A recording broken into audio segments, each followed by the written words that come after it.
Thank you so much, everyone, for being here today. I'm Yupeng, and today I would like to present you guys a work me and my colleagues have been working on last year, which is on generic database management system fuzzing. So before we start, I would like to first talk about the background and motivation of the project. So first off, database management systems, that is DBMSs, are widely used for data storage, retrieval, and management. Both SQL DBMSs, that is relational DBMSs, and non-relational DBMSs have really wide adoption in the real world for diverse requirements of different kinds of applications. And therefore, the security and robustness of these systems are really important. And the one really effective way to help us improve the security of these systems is fuzzing. Of course, fuzzing can be used to test software systems by injecting random inputs to the interfaces of these systems.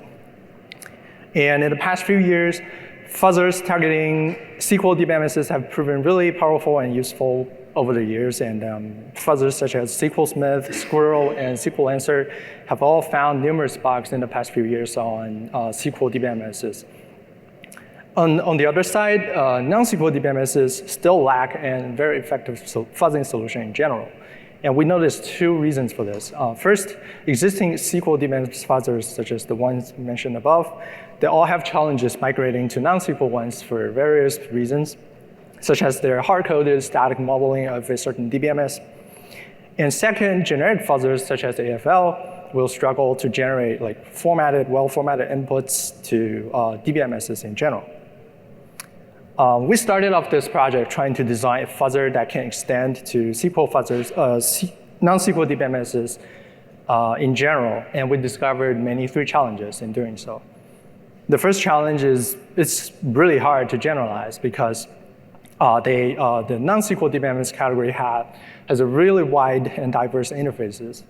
As all past existing works have pointed out, semantic correctness is very important for exploring deep and meaningful, covering more code during fuzzing for DBMSs. However, non-SQL DBMSs, they have really diverse interface and their semantics can vary drastically. For instance, for the DBMSs listed here, the first one is a key value database, and the second one is a graph-based database, and the third one is a document-based database.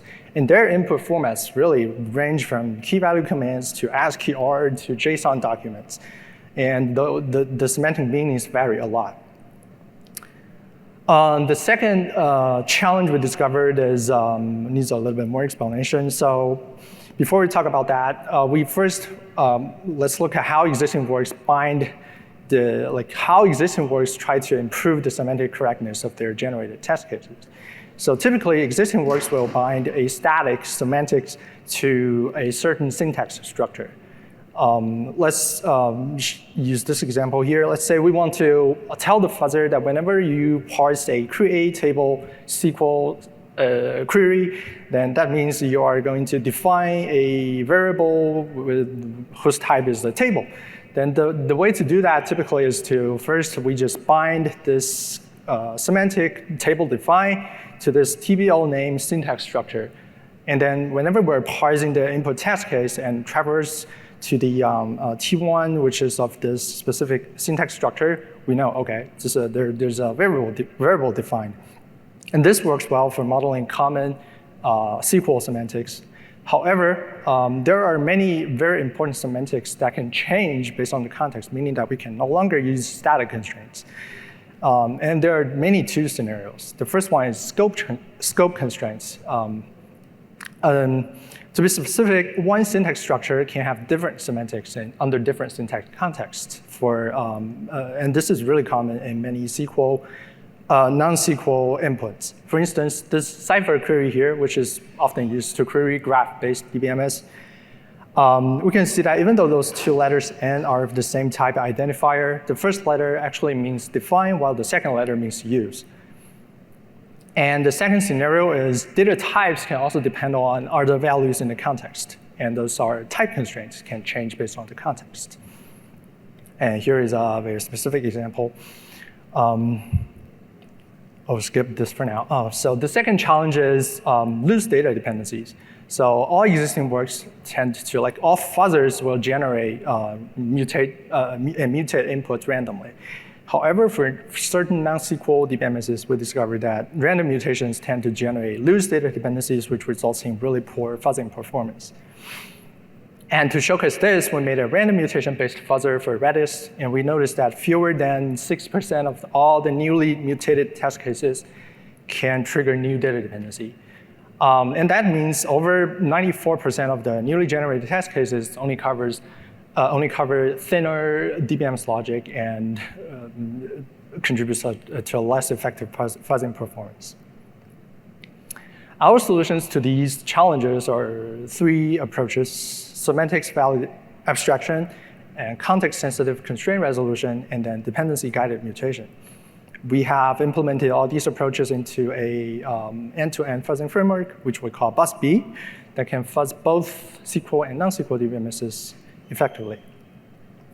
So our first solution is semantics abstraction, in which we basically want to generalize the semantics when modeling them. So to generalize, we model common DBMS operations at a very high abstract level using the three basic data operations: define, use, and invalidate. And what we do next is we constrain those abstract semantics, that is when to define, use, or invalidate. We use this to constrain the scope constraints, and then what type to define, use, or invalidate. Those are for the type constraints. And instead, at its core, we designed an annotation system, which the users can just freely use to annotate whatever abstract semantics they want and constraints they want directly on the input grammar. And this is a really lightweight thing, and we measured the overhead of for the authors to kind of draft the annotation for one specific DBMS, and it's really just a very small overhead. And internally, we designed an IR to carry the syntactic and semantic information specified by the user, and also we have a set of systems to maintain scopes and symbol tables to track the data dependency. To solve the second challenge, we want some kind of context sensitivity. And we designed two features for the annotation system so that the users can specify a context-based constraints. The first feature is a lightweight language targeting common semantics, and the second feature is custom resolver, which targets complex semantics. CQL, context query language, is a very lightweight language which we can use directly in the annotation to fetch certain information dynamically from the context. To fetch certain information, first we want to know where we want to fetch this information from. In the grammar of CQL, we designed navigators for us to do that. So basically, we can navigate to the current node's parent node, child node, left sibling, or right sibling node in order to get anywhere within the current the AST of the current test case. And then we also want to know what specific property of that node we want to care about, and that's the property of the grammar. So we can basically use a text to fetch the text of a specific node of the test case. So for example, here, the way to use CQL is directly in the annotation. We can, just like using Python format string, we can just write .lsib1 add text to fetch the text of the left first sibling of the current node. And this way, we kind of incorporate some dynamic context information into the annotation itself. And of course, CQL cannot handle everything. So this is a general process of CQL. Once we have CQL in the annotation, BUZZBEE will take care of evaluating the CQL and then resolve the constraints based on the context.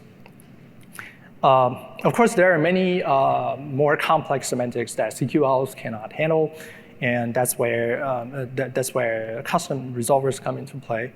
And these are things that can be written in high-level languages like C++ and or just plugins to the annotation system.